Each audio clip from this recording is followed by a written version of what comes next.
ഇതെന്താ ആദ്യേട്ടാ? വന്നിട്ട് ഒന്ന് വിളിച്ചതുപോലും ഇല്ലല്ലോ. എന്താ ഇവിടെ ഇരിക്കുന്നേ? ആദ്യത്തിന്റെ കന ശബ്ദം കേട്ട് റൂമിൽ നിന്ന് ഇറങ്ങി വന്ന മായ ചോദിച്ചു. പിന്നെ ഞാൻ എന്താ ചെയ്യേണ്ടത്? ഇന്നു മുതൽ ഞാൻ സൂപ്പർ മാർക്കറ്റിൽ ചെല്ലേണ്ട എന്നാണ് അബി പറഞ്ഞത്. അതെങ്ങനെ ശരിയാകും? പോകാതെ ഇരിക്കാൻ അവന്റെ ആണോ അത്? ആദ്യേട്ടനും അതിൽ അവകാശമില്ലേ? മായയ്ക്ക് ദേഷ്യം വന്നു കഴിഞ്ഞിരുന്നു. ഉണ്ടല്ലോ, നിങ്ങളുടെ ഭർത്താവിനും അവകാശമുണ്ട്. അല്ലല്ല, ഉണ്ടായിരുന്നു. 25 ലക്ഷം ആ അഖിലേഷിന് കൊടുത്തത് ആ അവകാശം അബിയേട്ടൻ എന്റെ പേരിലേക്ക് വിലക്ക് വാങ്ങിയിട്ടാണ്. നിഖില ഗർവോടെ പറഞ്ഞു. അത് ഞങ്ങൾ തിരികെ തരും.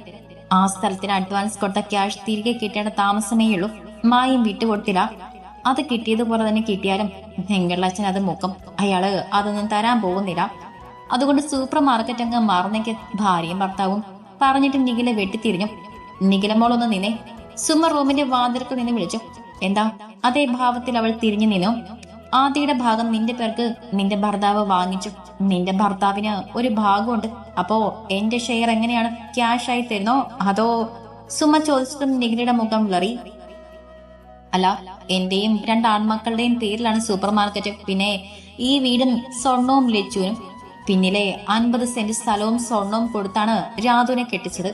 എന്റെ കൊച്ചിന്റെ ചികിത്സയുടെ പേരും പറഞ്ഞ് എന്റെ കൈലം ചുളിവിൽ തട്ടിയെടുത്ത ലച്ചുവിന്റെ പേരിൽ അച്ഛൻ വാങ്ങിച്ചു വെച്ച സ്വർണം മുഴുവനും നിന്റെയും മായുടെയും കയ്യിലുണ്ട്. നിങ്ങളത് അണിഞ്ഞു നടക്കുന്നതും ഞാനും എന്റെ പൊന്നുമോളും കണ്ടിട്ടുണ്ട്. എന്റെ കുഞ്ഞ് കുതിച്ച് അച്ഛനോട് പറഞ്ഞ് വാങ്ങിച്ച ആ പാദസരം പോലും നീ തട്ടിയെടുത്തിട്ടുണ്ട് മായെ. പോട്ടെ, എല്ലാം പോട്ടെ. എന്റെ കുഞ്ഞിനെ മനസമാധാനത്തോടെ ജീവിക്കുന്നു, അത് മതി എനിക്ക്. പിന്നെ പറഞ്ഞു വന്നത്, ഒന്നെങ്കിൽ എനിക്ക് എന്റെ ഷെയർ പൈസയെ വേണം, ഇല്ലെങ്കിൽ എന്റെ ലച്ചുവിന്റെ പേർക്ക് ഞാനത് എഴുതി കൊടുക്കും. നിന്റെ ഭർത്താവ് വരുമ്പോ അതൊന്ന് പറയണം. എന്തായാലും പെട്ടെന്ന് വേണം, താമസിക്കരുത്. പറഞ്ഞിട്ട് സുമ കിച്ചണിലേക്ക് പോയി ചായക്ക് വെച്ചു. അവർക്ക് മാത്രമേ ഇപ്പൊ സുമ ഫുഡ് ഉണ്ടാക്കൂ. സാധനങ്ങളൊക്കെ അൽത്താഫ് കൊണ്ടുവന്ന് കൊടുക്കും. ഇവിടെ തന്നെ ജീവിച്ചു മരിക്കണം എന്നൊരു ആഗ്രഹം എന്നോ മനസ്സിൽ ഉറച്ചു പോയതുകൊണ്ട് അത് മാത്രം ഇവിടെ കിടക്കുന്നു. അല്ലെങ്കിൽ എന്നെ ഇവിടുന്ന് പോകുമായിരുന്നു. മനസ്സിൽ ഓരോന്നും ഓർത്തുകൊണ്ട് ചായയും ബിസ്ക്കറ്റും എടുത്ത് ഡൈനിങ് ടേബിൾ കൊണ്ടുവന്ന് വെച്ചു. കസേരയും വലിച്ചിട്ടിരുന്ന് കഴിക്കാൻ തുടങ്ങി സുമ. ഇങ്ങനെ പോയാ നമ്മൾ എന്ത് ചെയ്യും ആദ്യേട്ടാ?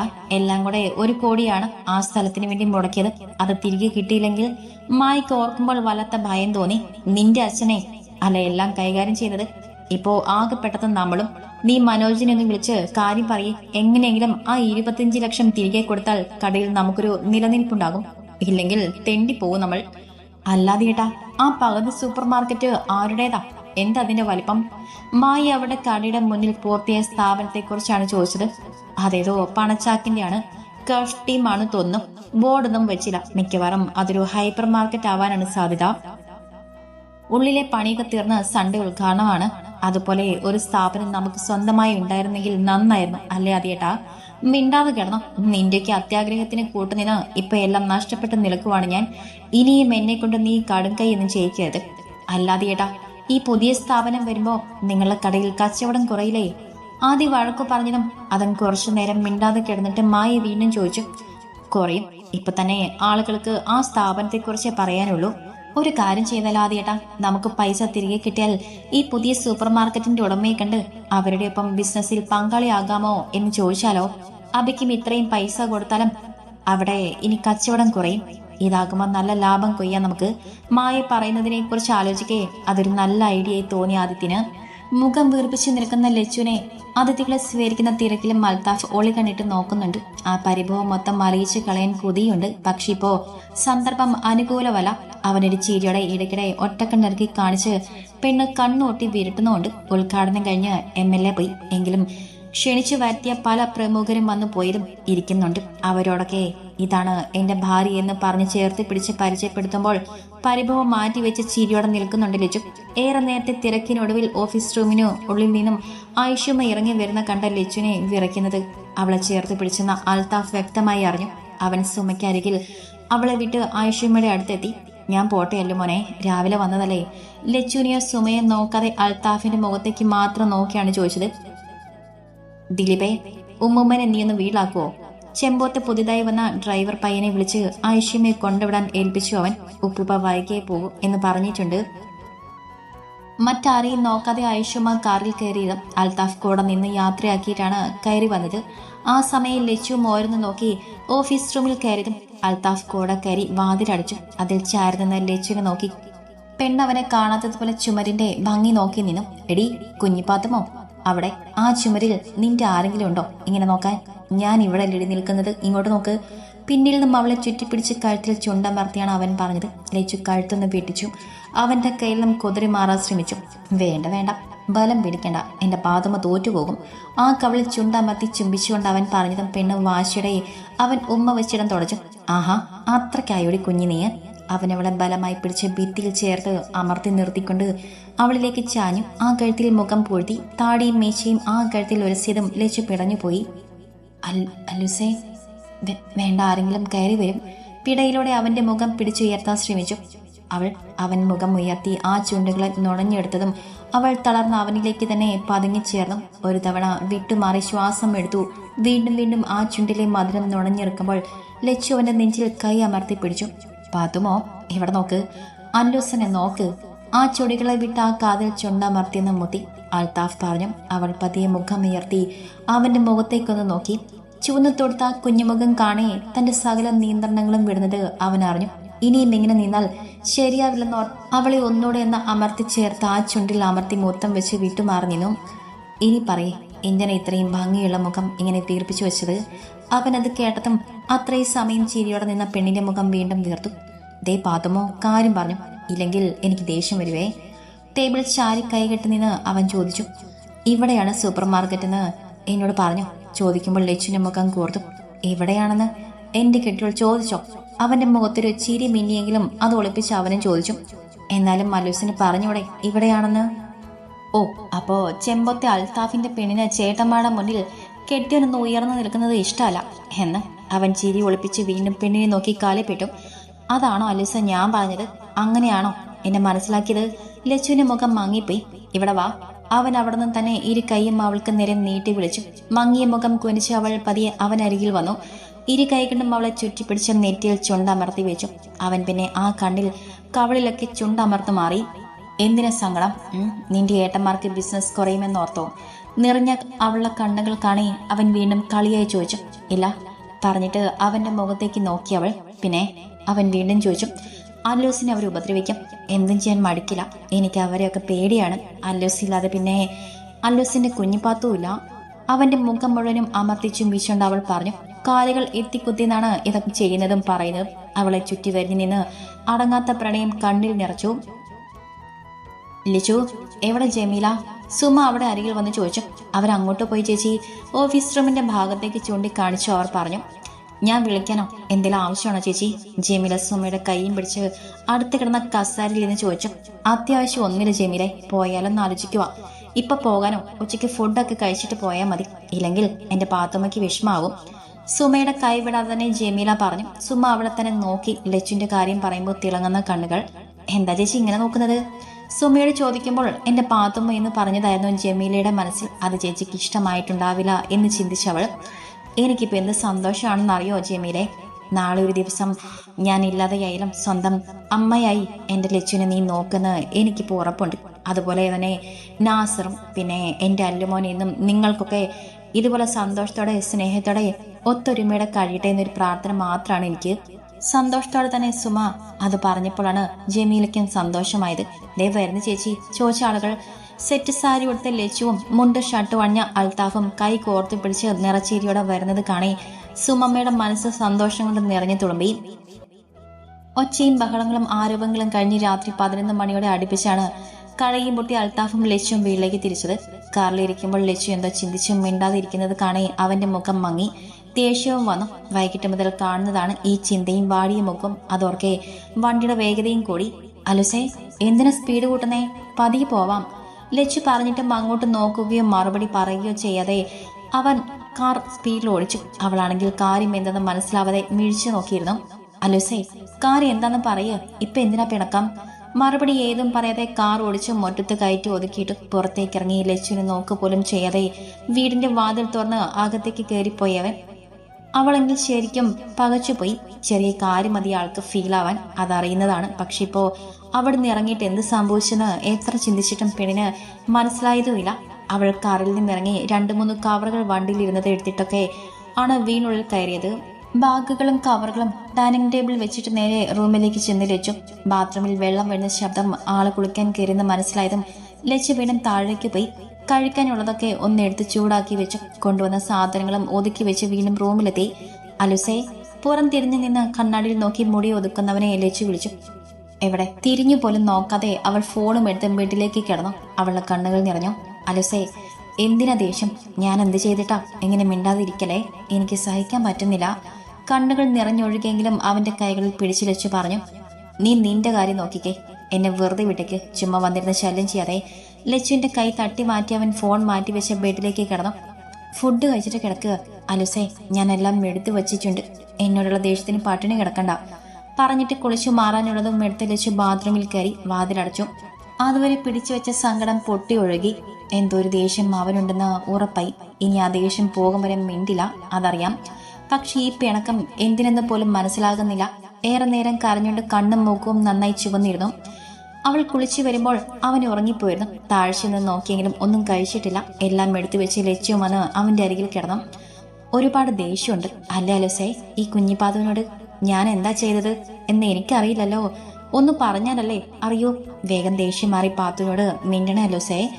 അവന്റെ അടുത്ത് ചേർന്ന് കിടന്ന് വിതുമ്പിക്കൊണ്ട് പതിയെ പറഞ്ഞ് കരഞ്ഞതും എപ്പോഴും ലച്ചും ഉറക്കത്തിലേക്ക് വഴുതി വീണു.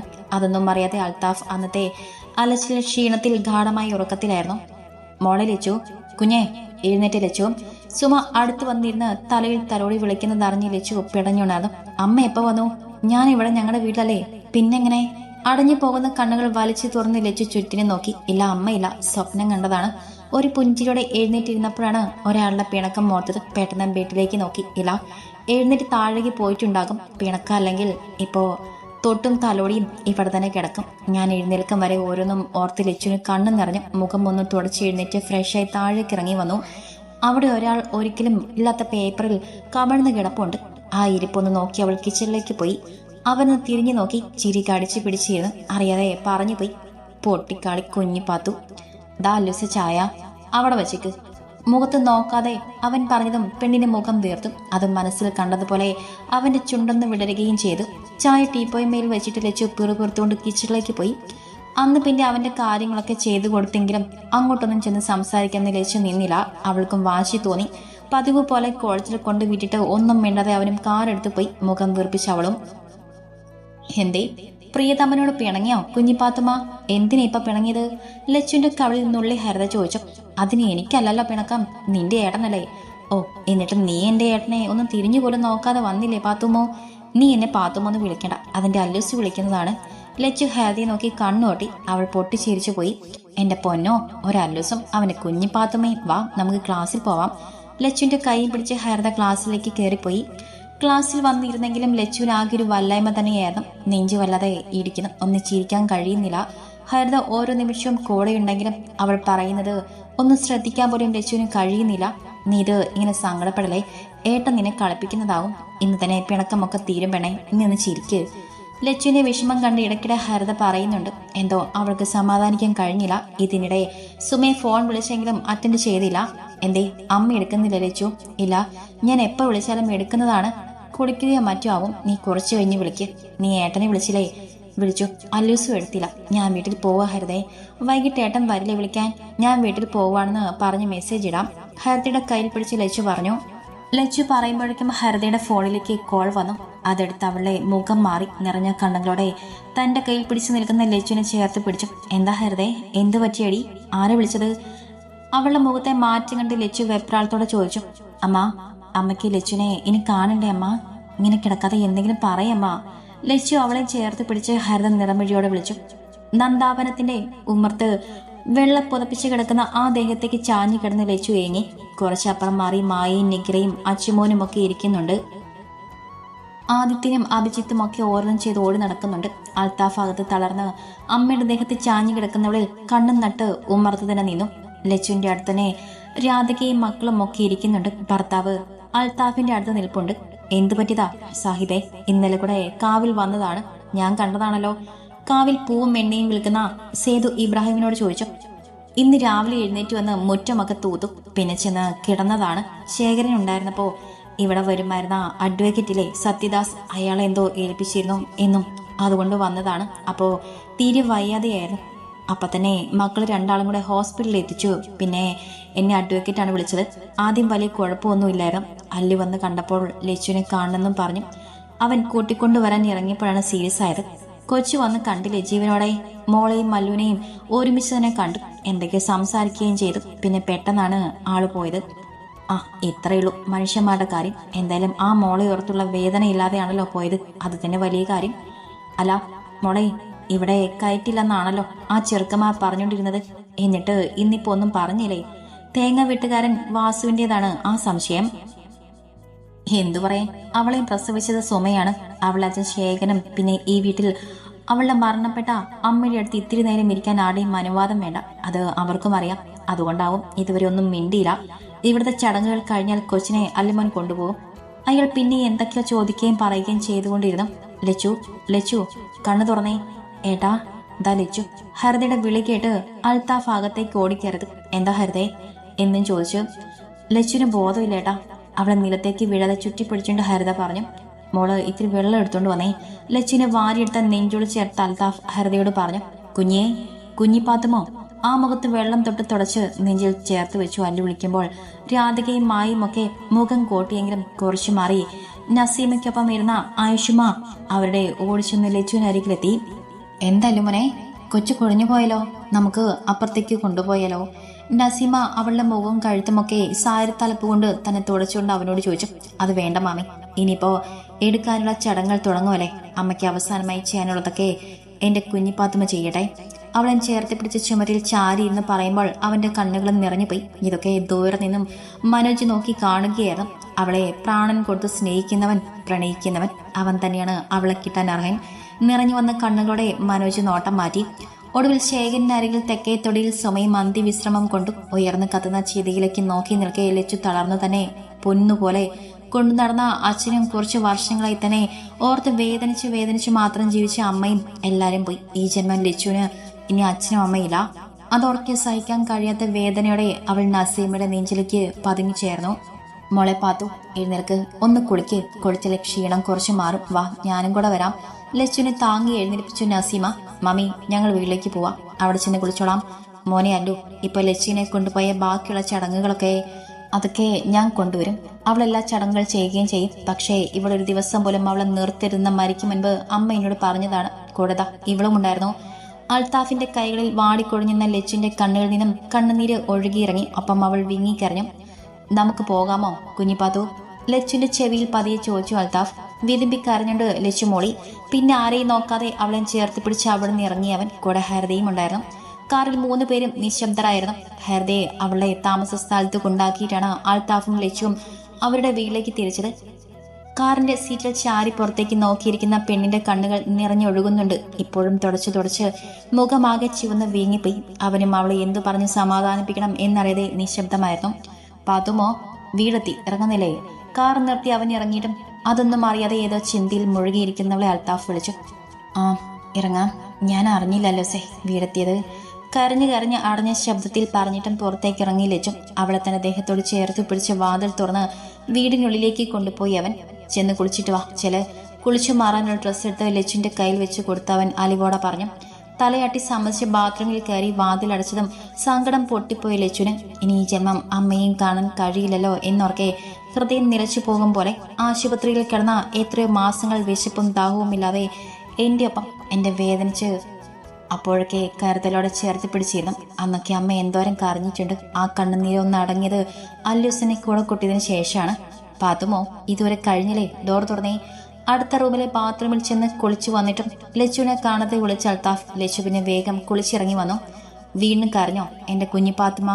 അവളെ ചേർത്ത് പിടിച്ച ആ ചുവന്ന് വീങ്ങി നീരി വെച്ച കണ്ണുകൾ ചുണ്ടു ചേർത്ത് അൽത്താഫ്.